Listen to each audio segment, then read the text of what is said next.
السلام عليكم ورحمة الله تعالى وبركاته. أهلا ومرحبا بكم معايا في قناتكم نوال تي في شانيل. نتمنى إن شاء الله يلقاكم هذا الفيديو في أحسن الأحوال وعلى خير وبخير. اليوم إن شاء الله غنشارك معكم وصفتين. الوصفة الأولى هي أرز بالخضر بأجنحة الدجاج، كيجي أكثر من رائع، كيجي لذيذ. غنرافقه بتحلية كتجي لذيذة منعشة أو كيك بدون فرن، 3 طبقات كريمية. بقاو معايا باش تعرفوا على المقادير وطريقة التحضير وفرجة ممتعة.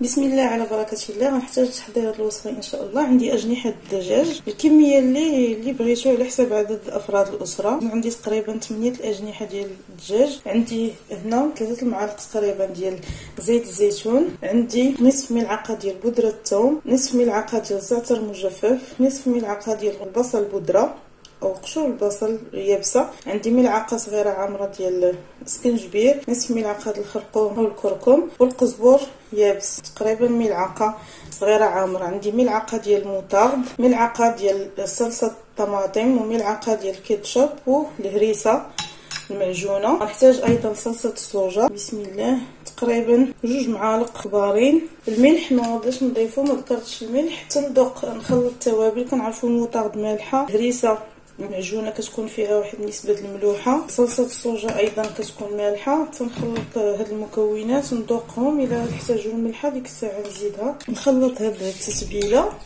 ونمرر هاد الاجنحه، نشرملهم فيها، نخليهم شحال ما رقدتوهم شحال ما مزيان، على الاقل ساعتين.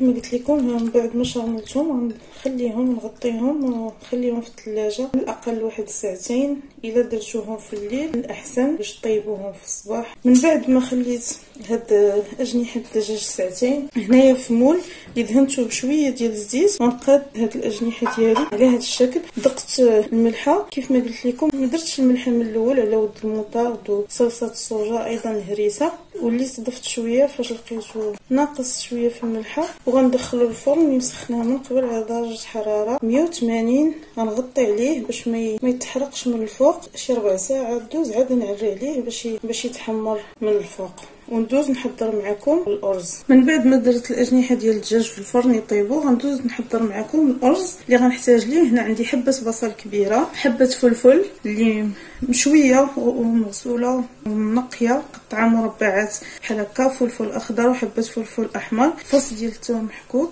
ورقه الغار او ورقه سيدنا موسى. عندي هنايا جلبانه اللي سلقتها مع بطاطا مقطعه مكعبات صغيره بحال هكا، حبه ديال الفلفل حبه ديال القرعه خضراء محكوكه غليظه، 2 حبات ديال الجزر متوسطين محكوكين، وحبه ديال البنجال مشويه. وعندي هنا الارز مسلوق اللي غسلته من قبل وسلقته تقريبا نص سلقه، كان عليه يطيب وحيدته غسلته بالماء بارد باش يبقى ليا بحال هكا. يا اما تستعملوا الارز الاصفر الكلاصي او ايضا الارز الابيض، بجوج بهم كنستعملهم في هذه الوصفه. والتوابل غنستعمل نفس التوابل اللي درت في الدجاج. بسم الله. غادي ندير الزيت، غندوز نشحر هاد المكونات. غندير التوابل اللي استعملت في الدجاج، طبعا توابل كامله الا الموطارد والصلصات ما نستعملهمش، الموطارد ما نستعملهاش معاه، والكاتشوب. من بعد ما تشحر الفلفل والبصل غنضيف حبه البنجال قطعتها، غنضيف خزو، غنضيف ايضا قرعه نحركهم يتشحروا حتى هما.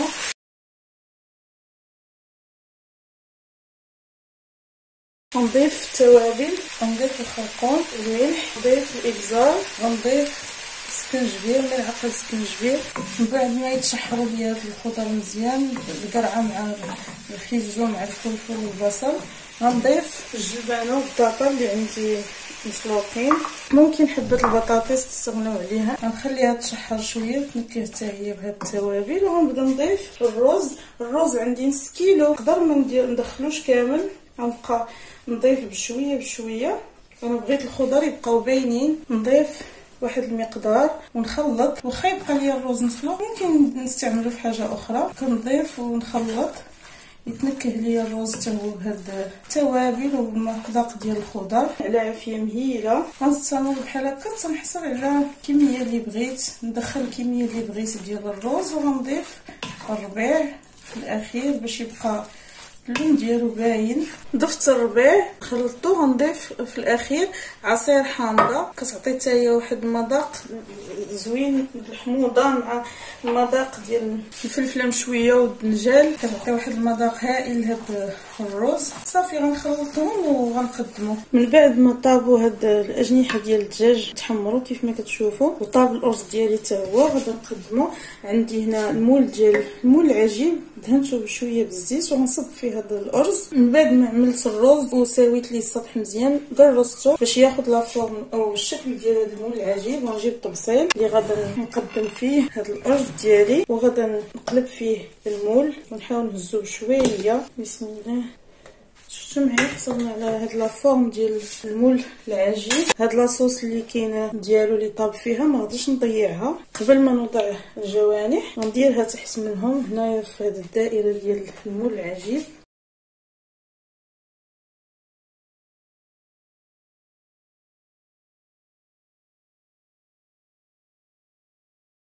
وغنصف هاد الجوانح على هاد الشكل في الوسط. وهذا هو الارز ديالي اللي شاركت معكم اليوم. قدمته على هذا الشكل كيف ما شفتوا معايا. كيجي لذيذ رائع اكثر من رائع. المذاق ديالو ما تشبعوش منه، صدقوني الا جربتوه غيولي معتمد عندكم ان شاء الله. كيف ما شفتوا معايا غني بالخضر لذيذ، ديك المذاق ديال الحموضه والمذاق ديال الشوا ديال ديك الفلفله والدنجال والخليط ديال التوابل ونكهه الخضر كامله، الجزر والقرعه كيعطي واحد المذاق روعه. متاكده ان شاء الله الا جربتوه غيولي معتمد عندكم. الا جربتوه ما تنساوش تشاركوني التطبيقات ديالكم. اللي كيزور القناه لاول مره ما تنساش تشترك معنا الا عجبك المحتوى، ومرحبا بكل من ضم القناه مؤخرا. نتمنى ان شاء الله كي قلت لكم تعجبكم الوصفه، وما تنسونيش بالدعاء ديالكم والتعاليق. والى فيديو مقبل ان شاء الله.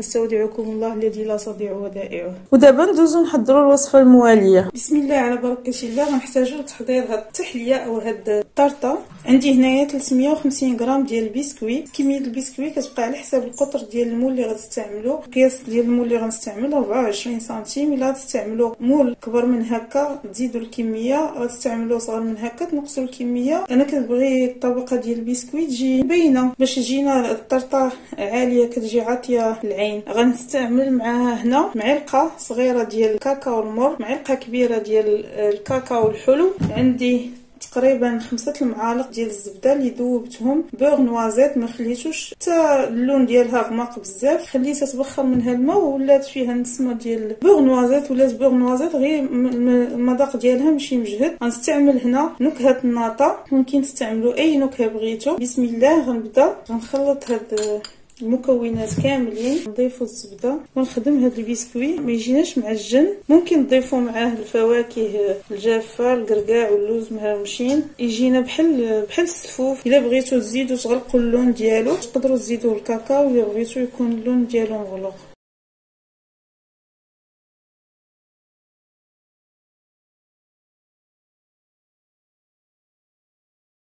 من بعد ما خدمت البسكويت غنجيب هذا المول اللي كيتفتح من الجوانب. ممكن تستعملوا هذا الاطار اللي كيكون فارغ، كيكون حتى هو في اشكال. وغنخوي هذا البسكويت ديالي في هذا المول. القوام ديال البسكويت كيكون مفرشش بحال هكا بحال السفوف. كنوزعوه في المول ندرسو بحال هكا، ونجيب كاس نقرصو بقاعده ديال الكاس بحال هكا باش يولي عندنا سطح مستوي. وغندخلوه للفرن. سخنته حتى سخن مزيان. هاد العمليه ممكن ديروها ممكن تستغنوا عليها. ممكن فاش تقرصوه تدخلوه للثلاجه على الاقل نص ساعه على بيد ما وجدنا الطبقه الثانيه. انا كيعجبني يجي مقرمش. كنسخن الفرن. دابا مسخنه الفرن غنطفيه وغندخل ليه هاد القاعده ديال البسكويت تقريبا 5 دقائق كتماسك لينا وتولي مقرمشه اكثر. كنقادو الجوانب مزيان.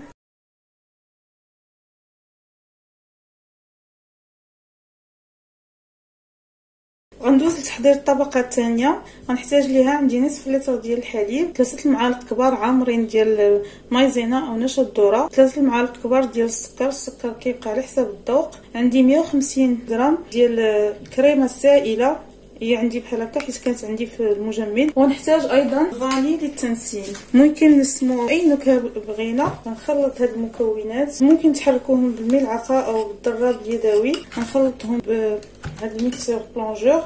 ممكن نتوما عوض الكريمه السائله اللي استعملت انا غتردوا الحليب والنشا والسكر حتى يعقدوا فوق النار. من بعد ما كنزولهم من النار كندير الجبن الكريمي، يا اما كندير 3 ديال الكؤوس ديال الجبن الكريمي. من بعد ما نخلط هاد المكونات شفتوا معايا ما كيبقاوش التكتلات. دابا نهضر الكاسرونه فوق النار. عملت الكريمه فوق النار كي قلت لكم مع التحريك المستمر. شفتوا معايا هي بدات كتختار. دابا غنزولها من النار. من بعد ما زولتها من النار شفتوا معايا القوام ديالها كيفاش كيكون كريمي. غادا ندير فيها دابا 7 القطع ديال البسكويت. ممكن ديروا 7 القطع، نخليوهم كل قطعه نقسموها على 4 أو 5. نخلط دغيا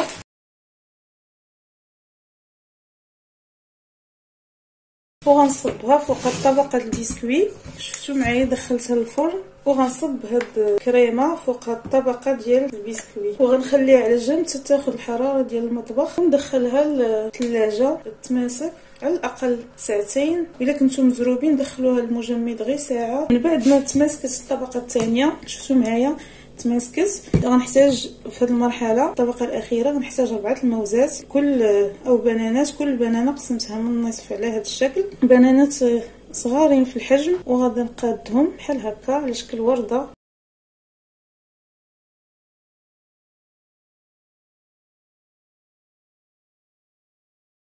ودابا غنحتاج عندي هنا الكاناش اللي حضرتها ب 100 غرام ديال الشوكولات و 100 غرام ديال الكريمه السائله اللي ذوبتهم في بان ماري. وغنوزع هاد الكاناش. وهذه هي الطورطه ديالي بدون فرن اللي شاركت معكم اليوم او التحليه. زينتها بالبيستاش كيف ما كتشوفوا، قطعه ديال الكيوي وشويه ديال الورد يفتح اللون ديالها، وخطوط بشوكولاته الدان فوق هاد القطع ديال الموز. كيف ما كتشوفوا معايا تزيين بسيط، ولكن الطرطه المذاق ديالها كيجي هائل، كتجي لذيذه كريميه. نتمنى يعجبكم الاقتراح ديال اليوم. نقطعها معكم تشوفوا كيفاش كتجي من الداخل. كتجي الطبقه ديال البسكوي كتجي متماسكه ومقرمشه، والطبقه ديال الكريمه اللي درنا مع البسكوي كتجي هائله بحال الكريمه المهلبيه تقريبا. والكاناش كتجي معلكه ما كتجيش قاصحه شاده راسها. نتمنى يعجبكم. شفتوا كيفاش كتجي من الوسط شاده راسها. الاهم انك قلت لكم منعشه كريميه اقتصاديه سهله في التحضير غير مكلفه. تقدموها لضيافكم كتحليه او ديسير لعائلاتكم لحبابكم في الموائد ديال الضيافه مرافقه بفواكه. اكيد ان شاء الله الا جربتوها غتعجبكم.